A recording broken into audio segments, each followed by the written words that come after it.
Olá, o 30 Minutos está no ar e no programa de hoje você vai ver os exercícios físicos na vida de um cadeirante. A prática do skate, esporte que vem quebrando tabu e ganhando cada vez mais adeptos. Confira também como foi a Semana de Jornalismo realizada pela Barão de Mauá. Conheça a história de Júlia, uma cantora apaixonada pela MPB.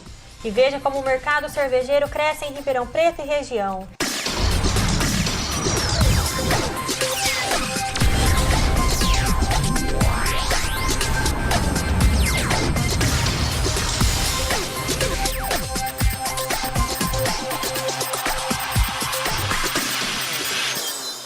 Praticar esporte é essencial para uma vida saudável. No caso de Daniele, a prática esportiva salvou a vida dela. Os benefícios físicos, como agilidade, equilíbrio e força muscular, são conquistas muito importantes na reabilitação dela. Vamos conferir.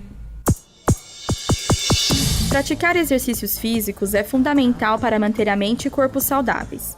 Daniele nunca abriu mão das atividades físicas, nem mesmo depois de um acidente há 3 anos que a deixou tetraplégica. O médico disse para os meus pais que eu só saí do carro viva porque eu praticava atividade física. Porque se fosse uma pessoa sedentária, teria morrido no carro, devido à gravidade do acidente, porque meus pulmões e meu coração foram comprimidos no acidente. E eu tive uma lesão medular na altura da 7ª vértebra cervical e fiquei tetraplégica. Determinada, ela se adaptou à nova rotina e atualmente é a primeira mulher cadeirante triatleta no Brasil. Ela também ocupa o 3º lugar no ranking nacional de paraciclismo. Minha recuperação rápida foi devido ao meu histórico no esporte antes e ao meu empenho no esporte depois. Então, se alguém perguntar pra mim, o que você acha do esporte? Eu não tenho nem o que falar, né?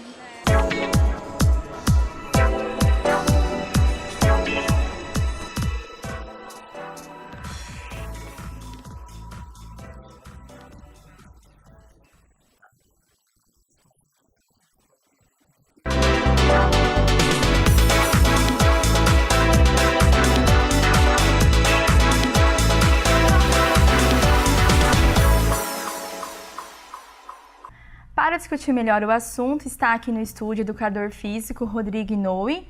Rodrigo, obrigada pela presença. Rodrigo, é preciso especialização para atender um deficiente físico?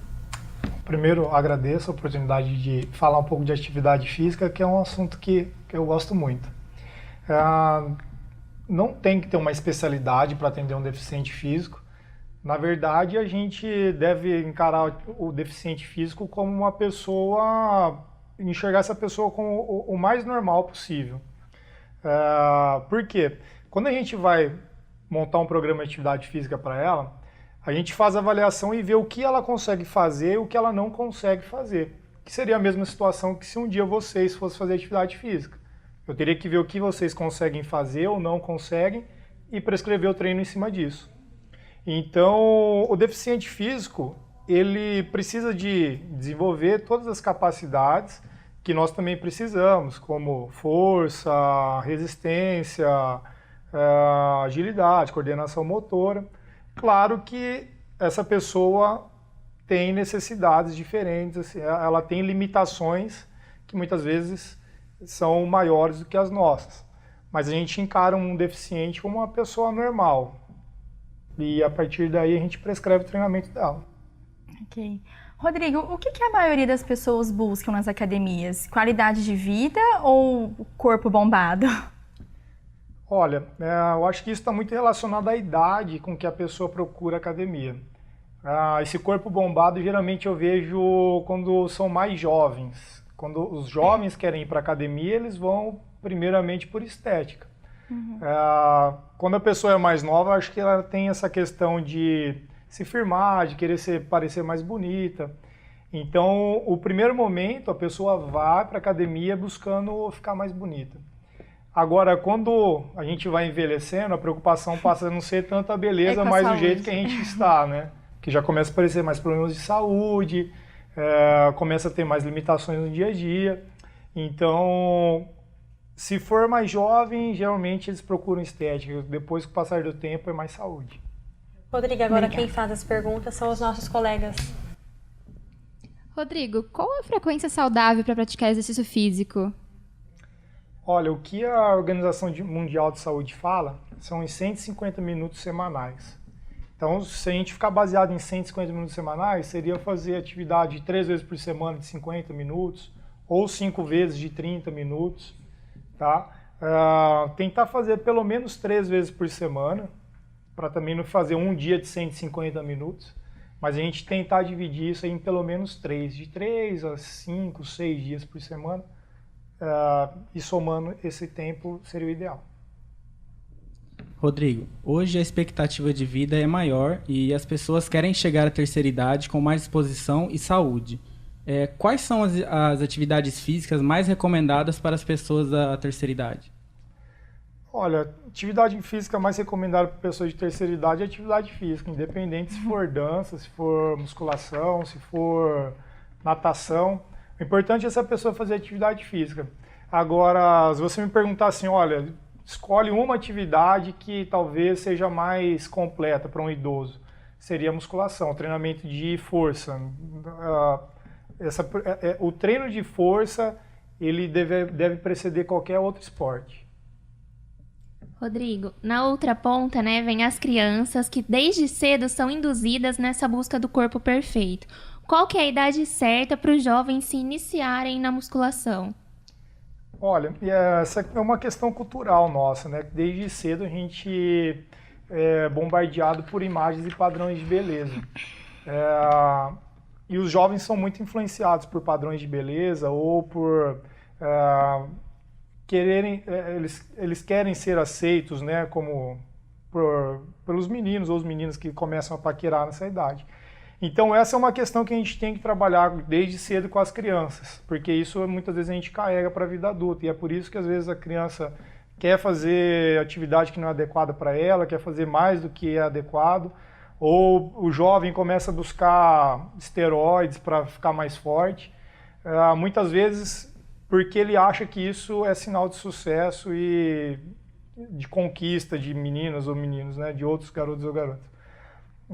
Mas a atividade física ela deve ser desde criança, desde bebê a gente deve estimular a atividade física. E musculação, que talvez seja a maior curiosidade das pessoas, desde quando pode fazer? Desde sempre. O treino de força em outras culturas, como no leste europeu, que tem os russos, búlgaros, romenos, eles treinam o peso desde criança. E nem por isso eles não crescem ou têm problemas de saúde. O que a gente tem que fazer é oferecer atividade de forma correta para cada idade. Mas desde cedo eles podem trabalhar com musculação. Rodrigo, agora uma outra coisa importante para as crianças é o esporte. E o skate passou de ser uma brincadeira e virou um esporte competitivo. Confira na reportagem de Evelyn Teixeira que os pequenos também se interessam em andar sobre as rodas.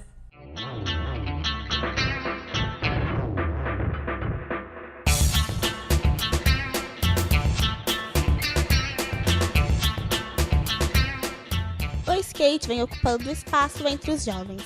Há quem pratique como um esporte, com rotina e disciplina, mas para outros é só um hobby, que distrai. É um esporte muito divertido, eu acho ele maneiro, radical, porque é uma coisa diferente, não é igual ao futebol que você só chuta uma bola.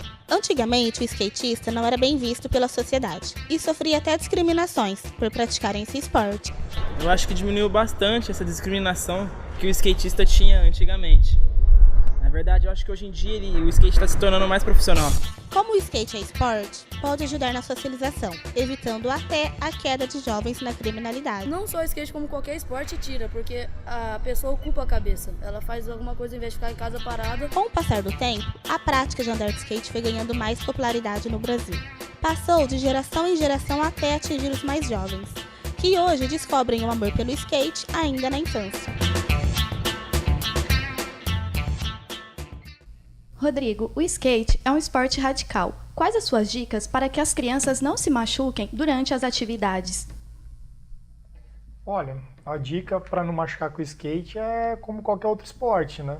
Ela deve ter um professor ou alguém mais experiente que dê dicas, acompanhe e veja quais são os erros dela e proponha correções, né?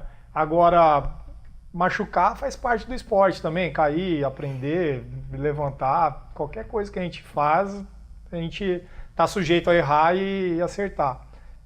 tem muito... Se quiser, põe uma cotoveleira, uma joelheira, um capacete, mas vai cair também. Olá, Rodrigo. Os esportistas, os atletas de alta performance, eles necessitam fazer exercícios de musculação? Sim, esses precisam mais do que pessoas que procuram o esporte por hobby, né? Porque o esportista de alto rendimento, qualquer detalhe faz ele campeão ou não. Então, às vezes, o cara treina 4 anos para um evento esportivo e tudo que ele fizer que ajuda, conta muito. E no caso do treino de força para atletas de alto rendimento, ele é essencial. Rodrigo, qual é o esporte mais recomendado para as crianças? Para as crianças, não tem um esporte específico. Na verdade, as crianças, quanto mais esportes elas fizerem, é melhor. Então, tem pais que às vezes reclamam que os filhos começam um esporte e querem mudar de modalidade esportiva. Na verdade, isso é muito bom. Em países que a cultura esportiva é maior, por exemplo, na Rússia, ou nos Estados Unidos, ou na China, a criança chega aos seus 18 anos tendo passado aí por mais de 50 esportes. Aqui no Brasil a gente não vive isso. Então muitas vezes a criança que entra no futebol, no caso dos meninos, as meninas entram no balé e os pais acham que eles têm que ficar nisso o resto da vida. Quando na verdade ela mais se desenvolve tanto cognitivamente como motoramente, quanto mais experiência motora ela tiver. Então o ideal seria a gente mudar a criança a cada alguns meses em um esporte, mudá-la de esporte. Rodrigo, a alimentação ela é uma grande aliada para o exercício físico. O que você deve comer antes e depois do treino? Em dicas gerais, seria você conciliar um carboidrato e uma proteína pós-treino, antes do treino e pós-treino também. Os carboidratos eles te ajudam a ter energia para você gastar essa energia durante o treino. Pós o treino você precisa de recuperar os estoques de glicogênio que a gente diminuiu, que a gente gastou durante a atividade. E a proteína, ela ajuda, além de fonte energética quando a gente come ela antes, no pós-treino ela ajuda como na reconstrução muscular. Então seria exemplos, comer um sanduíche com peito de peru, um lanchinho antes do treino e após o treino comer também, pode ser outro sanduíche, pode ser, existem suplementos hoje em dia que são mais fáceis, a absorção é mais fácil de preparo, a gente não precisa ficar levando para o treino, mas pode comer fruta após o treino, até mesmo leite, são fontes de proteína que a gente costuma usar aí antes e pós exercício. Rodrigo, o papo está bastante interessante, mas precisamos ir para o intervalo. Daqui a pouco você confere como foi a semana de jornalismo aqui na Barão de Mauá. E o crescimento do mercado cervejeiro em Ribeirão Preto. Não sai daí!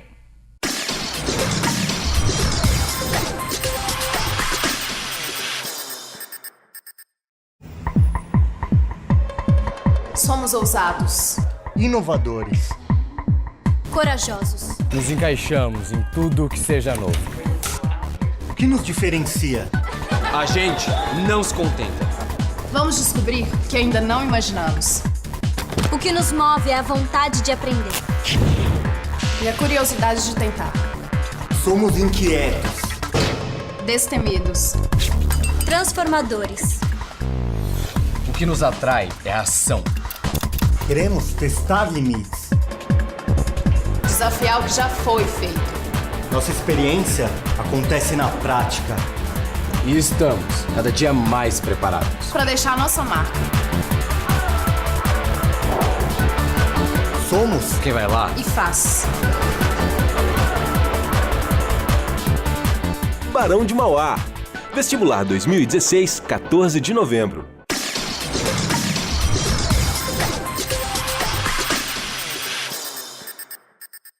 Voltamos com o segundo e último bloco do programa 30 Minutos, feito pelos alunos de jornalismo da Barão de Mauá.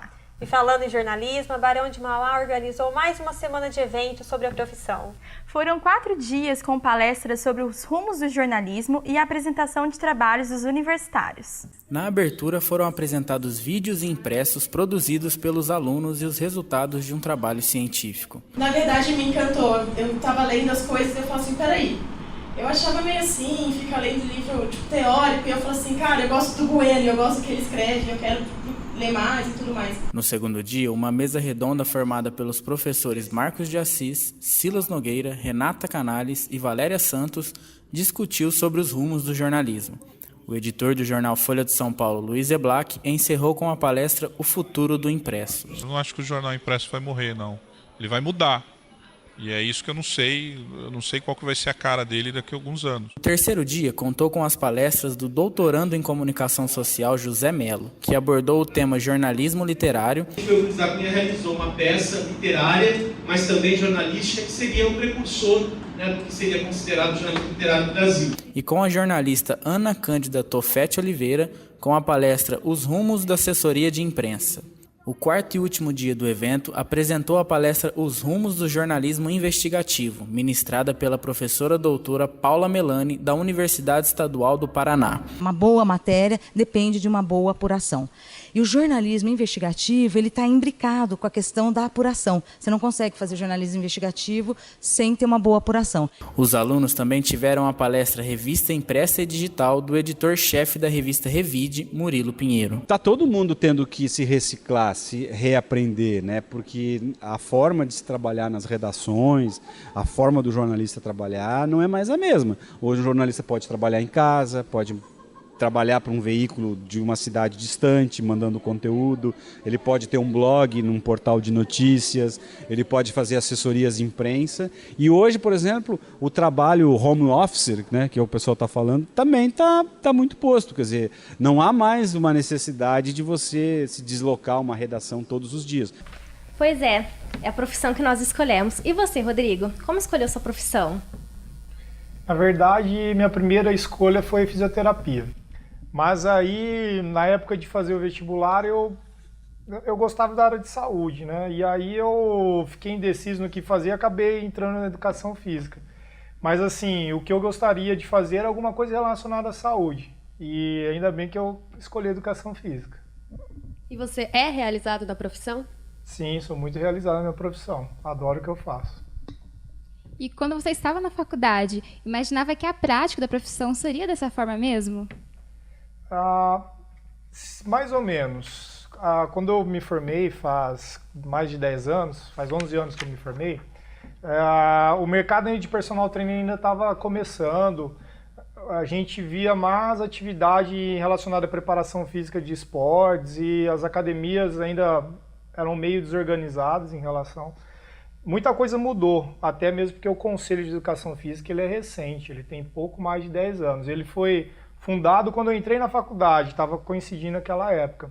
E de lá para cá houve uma grande organização, então mudou muito a profissão de lá, daquela época para hoje.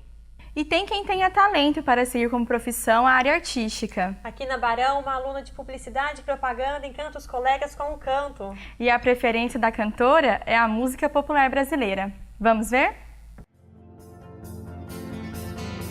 Grandes nomes como Elis Regina, Carmen Miranda, Cássia Eller e Rita Lee marcaram a história da música popular brasileira. Júlia quer seguir o mesmo caminho dessas cantoras. A música sempre esteve presente em sua vida. A música entrou na minha vida desde que eu era pequena. Meus pais sempre falavam, Júlia, canta, né? Sempre me apoiavam e me colocaram na escola de música, né? Entrei pro coral. E aí eu sempre sempre canto desde pequena na minha igreja. E até hoje, eu acho que a música tá dentro de mim. Porque sem a música eu acho que eu não seria nada. A MPB não é o estilo musical preferido dos jovens, mas Júlia defende com garra o gênero que escolheu. Como eles não conhecem, né, o MPB, e aí eles ficam com esse preconceito de achar que a música é ruim, e pelo contrário, MPB é muito bom. E aí então é uma coisa que para quem conhece, se você passa a conhecer, você gosta. Então estamos bem, mesmo com tantos motivos pra deixar tudo como está. Nem desistir, nem tentar agora, tanto faz. Estamos indo de volta pra casa. E aí, Rodrigo, você gosta de MPB ou prefere outro gênero musical? Gosto de MPB, gosto de rock, gosto de samba, não tenho preferência musical, eu gosto de música. E em Ribeirão Preto, são vários os bares que abrem as portas para esses cantores. E falando em bar, cresce o mercado cervejeiro artesanal aqui na região. A repórter Luísa Grinfol mostra que muitos consumidores de bebida já preferem esse tipo de cerveja em vez da comercial. Tomar cerveja para muitos é coisa séria. As artesanais ganharam o gosto dos apreciadores da bebida.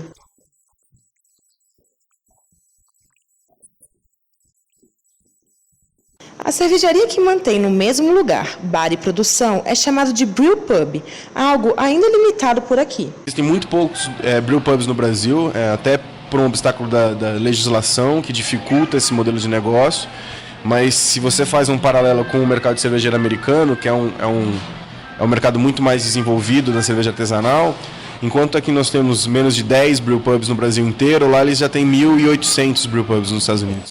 Com sabor e qualidade acima das cervejas comuns, é fácil encontrar pessoas que optam por tomar cervejas artesanais.